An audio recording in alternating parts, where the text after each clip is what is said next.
অনেকে জানি না যে এপ্রিল মাস আসা মানে হলো মুসলমানদেরকে জাগিয়ে তোলা, মুসলমানদেরকে সজাগ করে দেওয়া।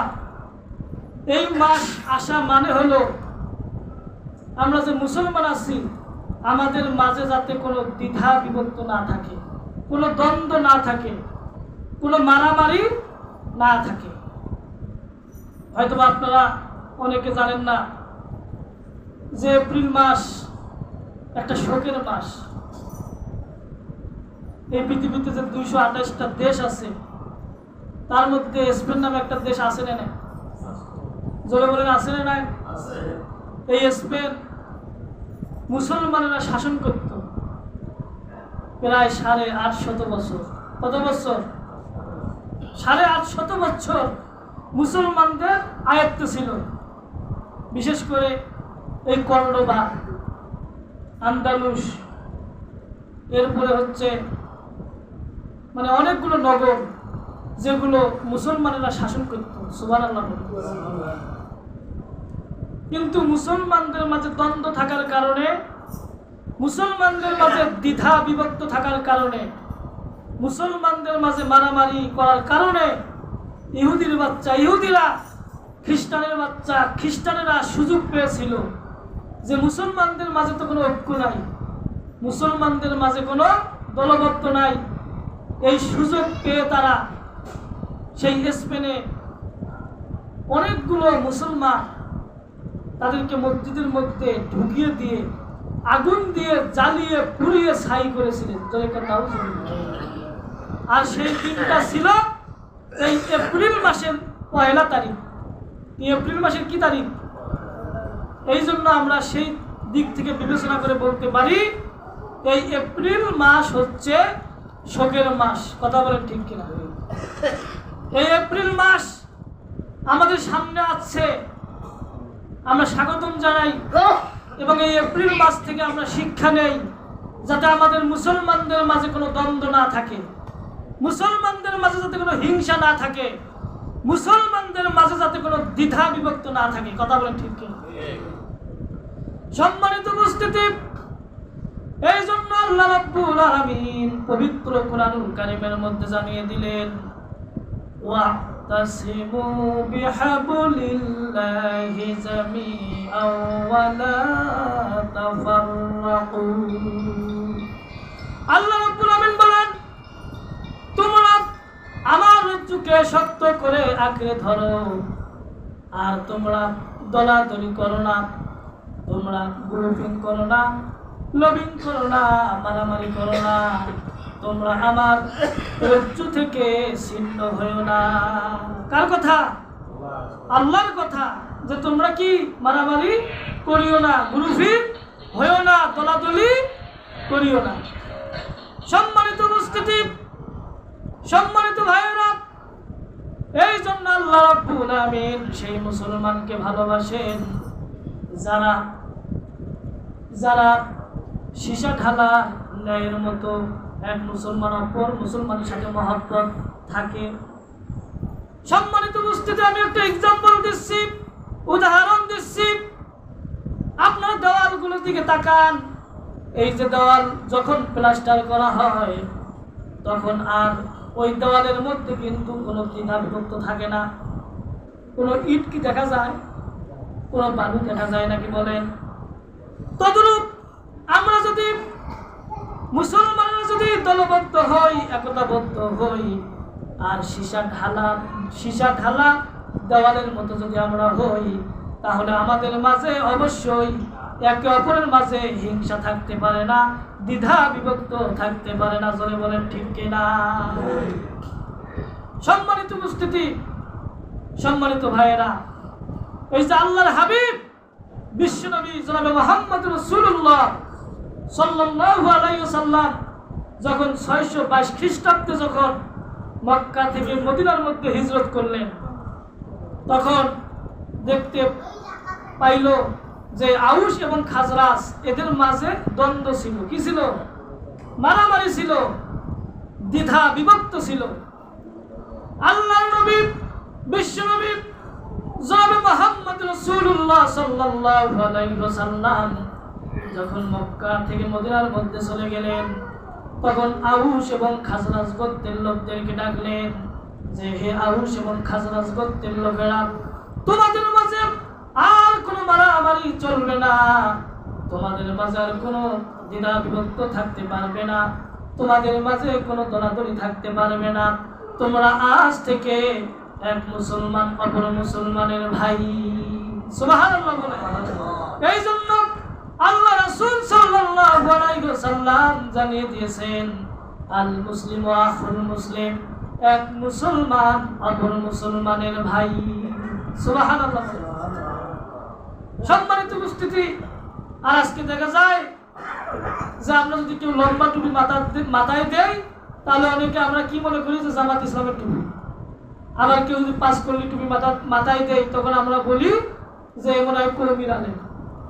এগুলো নিয়ে দ্বিধা বিভক্ত আছে না নাই? এগুলো নিয়ে মারামারি আছে না নাই? এরপরে আমরা যদি শর্ট পাঞ্জাবি পরি, তাহলে বলি যে এটা মনে হয় অন্যপন্থী। আবার যদি লম্বা যদি জুব্বা যদি পরি, তাহলে আমরা মনে করি এ মনে হয় ওই পন্থী। এরপরে আমরা যদি বুকে হাত বাঁধি বা কেউ যদি নাভির নিচে হাত বাঁধি, এটা নিয়েও মারামারি আছে না নাই? জোরে বলেন আছে না নাই? এরপরে দলিম নে জল্লিম, এগুলো নিয়েও আজকে মারামারি। এই সাধারণ বিষয়গুলো নিয়ে আমরা আজকে মারামারি করতেছি। আর ইহুদি খ্রিস্টানেরা এরা মনে করতেছে মুসলমানদের মাঝে তো কোনো ঐক্য নাই, মুসলমানরা যে শুরু করেছে, মুসলমানরা দ্বিধা বিভক্ত হয়ে যাচ্ছে, এদের মাঝে দ্বন্দ্ব। তখন ইহুদি আর খ্রিস্টানেরা তারা একতাবদ্ধ হয়ে, দলবদ্ধ হয়ে আজকে মুসলমানদের উপর অত্যাচার করতেছে, নির্যাতন করতেছে, জুলুম করতেছে। কথা বলে ঠিক কিনা? সম্মানিত ভাইয়েরা, এরা তো সুযোগ নিবে। সম্মানিত উপস্থিতি, একটা হাদিস মনে পড়ে যায়। সেই হাদিসটা হলো আল্লাহর নবী বিশ্ব নবী জনাবে মুহাম্মদ রাসূলুল্লাহ সাল্লাল্লাহু আলাইহি ওয়াসাল্লাম একবার সাহাবীদেরকে বললেন, হে আমার সাহাবীরা, তোমরা শুনে রাখো, এমন একটা জামানা আসবে যেই জামানায় ইহুদি খ্রিস্টান ও মুসলমানেরা একতাবদ্ধ হবে, দলবদ্ধ হবে, আর মুসলমানদের উপরে নির্যাতন করবে, জুলুম করবে।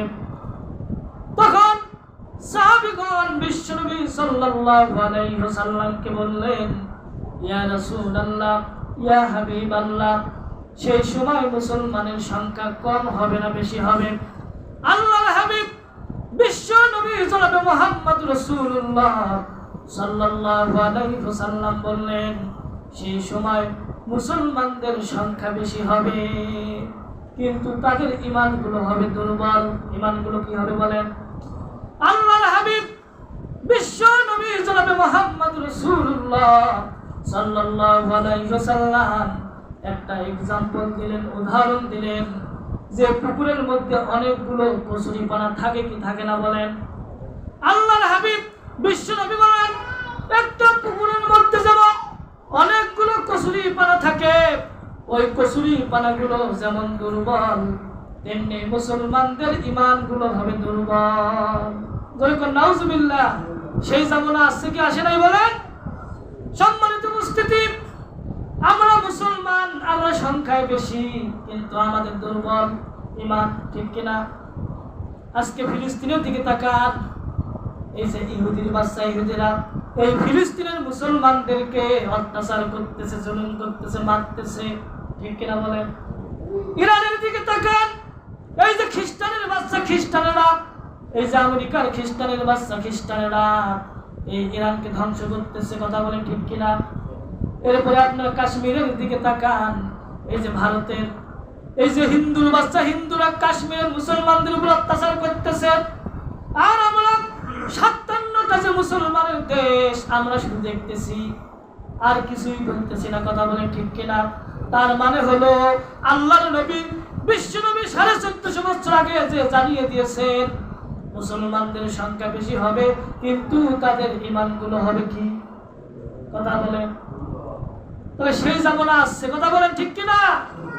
আমাদের ঈমান কি ভাই দুর্বল। আমরা যদি ওদের উপর ওদের উপর যদি ডাইরেক্ট যদি আমরা অ্যাকশন নেই, তাহলে আমেরিকা আছে না নাই?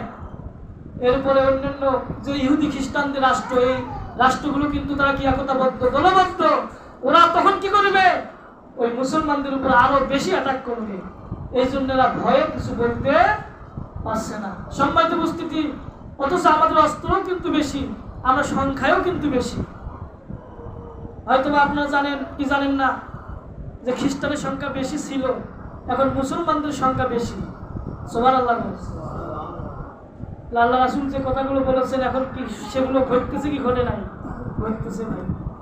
সম্মানিত ভাই, আমাদের অস্ত্রও কিন্তু আছে, কিন্তু আমরা কাজে লাগাইতে পারতেছি না। সম্মানিত উপস্থিতি, এই জন্য রাসূল সাল্লাল্লাহু আলাইহি সাল্লাম 1450 বছর আগে বলেছিলেন যে মুসলমান মারি খাবে, কিন্তু আমরা প্রতিবাদ করতে পারবো না। প্রতিবাদ করবে তারা হচ্ছে ইমাম মাহদী আর ঈসা আলাইহিস সালাম। সুবহানাল্লাহ। মুসলমানদের উপর যখন ব্যাপক অত্যাচার শুরু হবে, যখন অধিক হারে যখন এদের উপর জুলুম করা হবে, তখন ইমাম মাহদী আসবে, ঈসা আলাইহিস সালাম আসবে, তখন ইহুদিদের বংশগুলো নির্বংশ করে দেওয়া হবে। সুবহানাল্লাহ।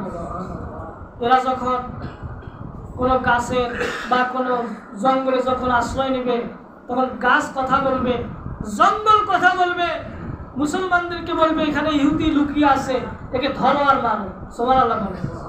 তখন ওই ইহুদির বাচ্চা ইহুদিদেরকে, ওই খ্রিস্টানের বাচ্চা খ্রিস্টানদেরকে এভাবে খুঁজে খুঁজে বের করে হত্যা করা হবে। সুবহানাল্লাহ।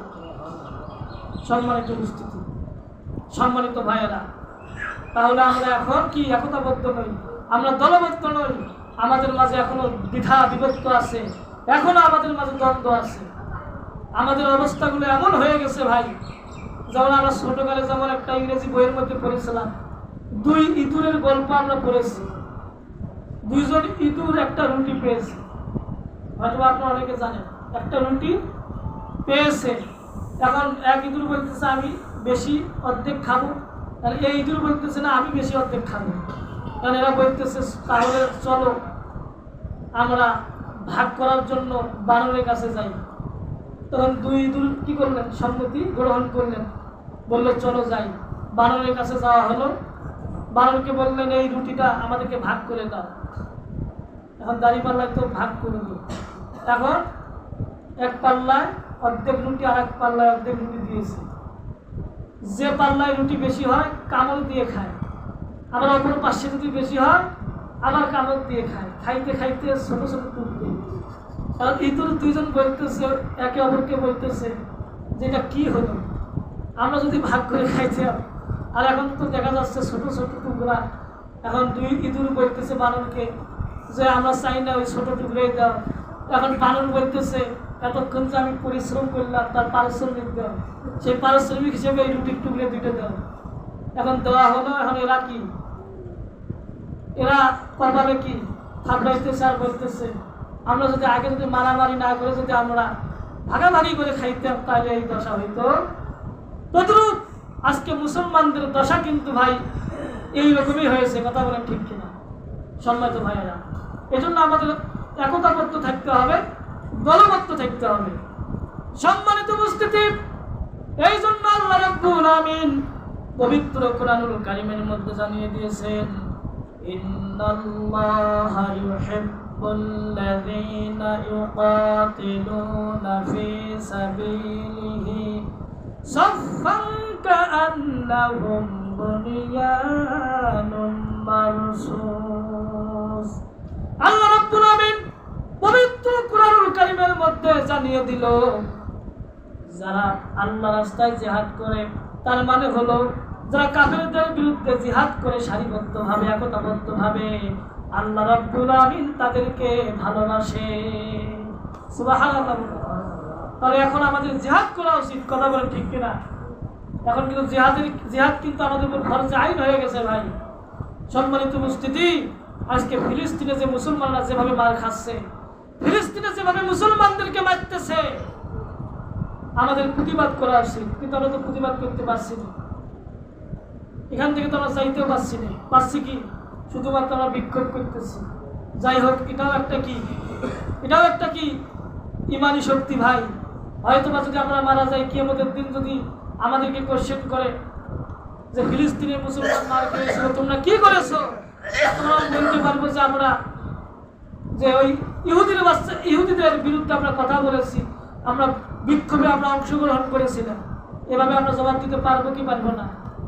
আর যারা এর বিরোধিতা করবে, অনেক মুসলমান আছে আমি দেখেছি, অনেকে বলে কি হবে এই বিক্ষোভ করে, কি হবে, এইভাবে বলে কি বলে না। আমি মনে করি এটা মুনাফিকের আলামত ছাড়া আর কিছুই হতে পারে না।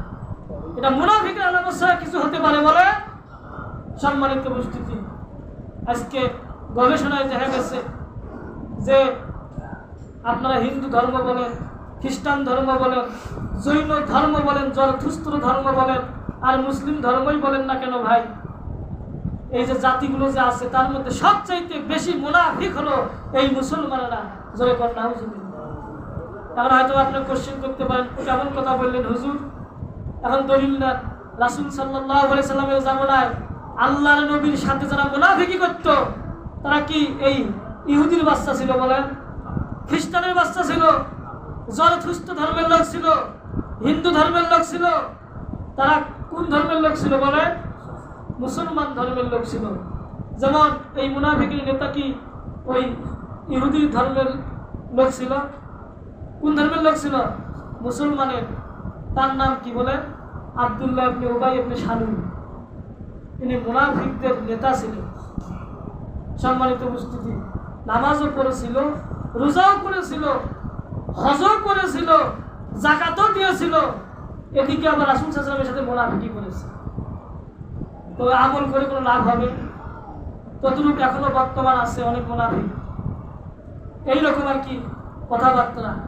কিন্তু আপনার যতই নামাজ পড়তে পড়তে মনে করেন যদি করা ফেলা, পায়ে করা ফেলা, ওয়াল্লাহি তাল্লাহি আল্লাহর কসম করে বলতেছি কোনো ফায়দা হবে না, কোনো ফায়দা হবে না। জোরে কর নাউজুবিল্লাহ। সম্মানিত উপস্থিতি, এই জন্য প্রতিবাদ করতে হবে। সম্মানিত হাজিরিন, এই যে 57টা যে দেশ আছে তার মধ্যে সৌদি আরবের দিকে তাকান। এই ফিলিস্তিনে যে এত কিছু হচ্ছে, সৌদি আরব কি কোনো একটা নিন্দা জ্ঞাপন করছে? করে নাই। তার মানে তাদের ইমানি শক্তি দুর্বল।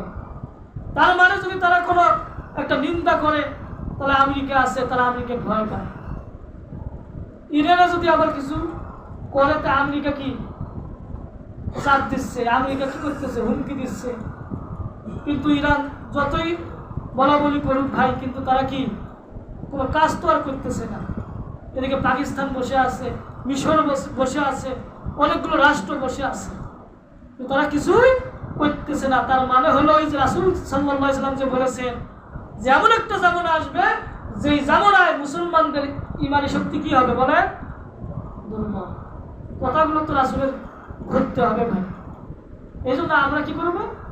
আমরা এভাবে প্রতিবাদ জানাবো, কিছুই যেহেতু করতে পারবো না যতক্ষণ না ঈসা নবী না আসবে, ইমাম মাহদী না আসবে। সম্মানিত ভাইয়েরা, এই জন্য আব্দুল্লাহ ইবনে ওমর থেকে একটা হাদিস, রাসূল সাল্লাল্লাহু আলাইহি ওয়াসাল্লাম বলছেন, তোমরা বড় দলকে ফলো করো, বড় দলকে অনুসরণ করো, আর তোমরা ওই দল থেকে তোমরা ছিন্ন হয়েও না। যদি কেউ ছিন্ন হয় তাহলে বুঝে নিবে সে জান্নাত থেকে ছিন্ন হয়ে গেল। জোরে কর নাউজুবিল্লাহ। এখন কি বড় দল বলতে কি? দেখতে হবে যে দলটা মনে করেন হকের মধ্যে আছে, যে দলটা সঠিক পথে আছে, ওই দলের লোক সংখ্যা যদি বেশি পরিমাণ থাকে, তাহলে আল্লাহ যেহেতু আমাদের জ্ঞান দিয়েছেন, আকল দিয়েছেন, বিবেক বুদ্ধি দিয়েছেন, আমরা আমাদের বিবেককে খাটিয়ে আমরা সেই দলকে ফলো করব, সেই দলকে আমরা অনুসরণ করব। আল্লাহ তাওফিক দান করেন সকলে বলে আমিন। সম্মানিত উপস্থিতি, এই জন্য আমরা সেই দলগুলো আমরা কি করব? আমাদের আকল দিয়ে আমরা জাস্টিফাই করে, যাচাই বাছাই করে আমরা সেই দলগুলোকে ফলো করব, অনুসরণ করব। সম্মানিত উপস্থিতি, আর আমাদের মাঝে কোনো দ্বন্দ্ব থাকা যাবে না। এই যে আমরা যে মহল্লার লোকগুলো আছি, আমাদের মাঝে যদি একে অপরের মাঝে যদি এরকম দ্বিধা বিভক্ত না থাকে, আমাদের মাঝে যদি কোনো দ্বন্দ্ব না থাকে, আমাদের মাঝে যদি কোনো শত্রুতা না থাকে, আমাদের মাঝে যদি কোনো হিংসা না থাকে, আমি তো মনে করি তাহলে আমাদের এই সমাজটা একটা জান্নাতি সমাজে পরিণত হয়ে যাবে। যেরকম ঠিক কিনা? এজন্য আসুন আমরা দ্বিধা বিভক্ত না করি। আমরা যে সমাজের যত মুসলমান ভাই আছি বা অন্য ধর্মের লোক থাকুক না কেন, আমরা একে অপরের সাথে আমরা মিলেমিশে যাতে থাকতে পারি, আমরা যাতে শত্রু মুক্তভাবে আমরা যাতে থাকতে পারি, আল্লাহ যেন তাওফিক দান করেন, সকলেই বলে আমিন। আল্লাহ যেন আমাদের সবাইকে কবুল করেন, আরেকবার বলি আমিন। এবারে আমি আমার সংক্ষিপ্ত আলোচনা এখানে শেষ করলাম। যাদের সুন্নত বাকি আছে তারা পড়ে নিন। আসসালামু আলাইকুম ওয়া রাহমাতুল্লাহি ওয়া বারাকাতুহু।